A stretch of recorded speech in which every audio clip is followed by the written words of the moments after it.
Now, let's talk about a brief summary of the evolution of mental health care. Ancient times up until the 21st century, nag-evolve po yung approach natin when it comes to mental health care. So now, let's start with your ancient times as any sickness indicated as a displeasure of the gods and was a punishment for their sins and wrongdoings. Ibig sabihin, nasa ano pa tayo? Ito yung primitive thinking natin when it comes to mental health.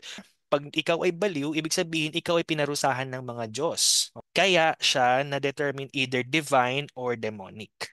Okay? Yung mga may pleasing na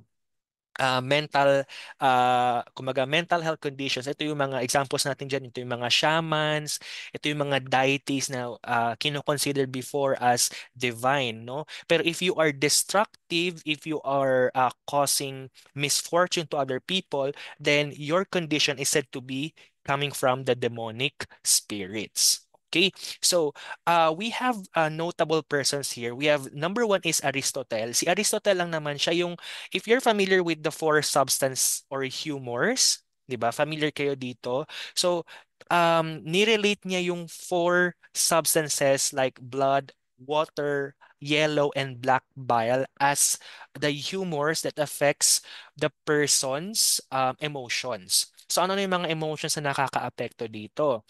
So, itong four, it represents happiness. Okay? It represents happiness, calmness, anger, and sadness. So ito yung apat na nire-represent ng mga substances or humors ng ating katawan, no? So like for example, if may mga imbalances daw sa blood, sa water, sa yellow and black bile, okay?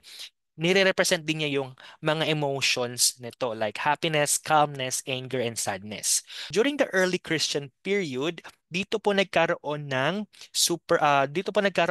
mga belief about superstitious beliefs. Most of the mental health conditions before, same pa rin, they were all blamed on demons and possessions. Okay? Now, if ever that it was tawag ito, verified that it is a demon or a demon possession, the priest will do the exorcism. Okay? If hindi na resolbahan ng exorcism, the patients before were starved, flogged, and incarcerated. So, pinapatay. Okay? Pinapatay, sinusunog, okay? And tinotorture para it is said to be like para maalis mo or maitsapwera mo yung demons or yung mga possessed beings sa taong iyon.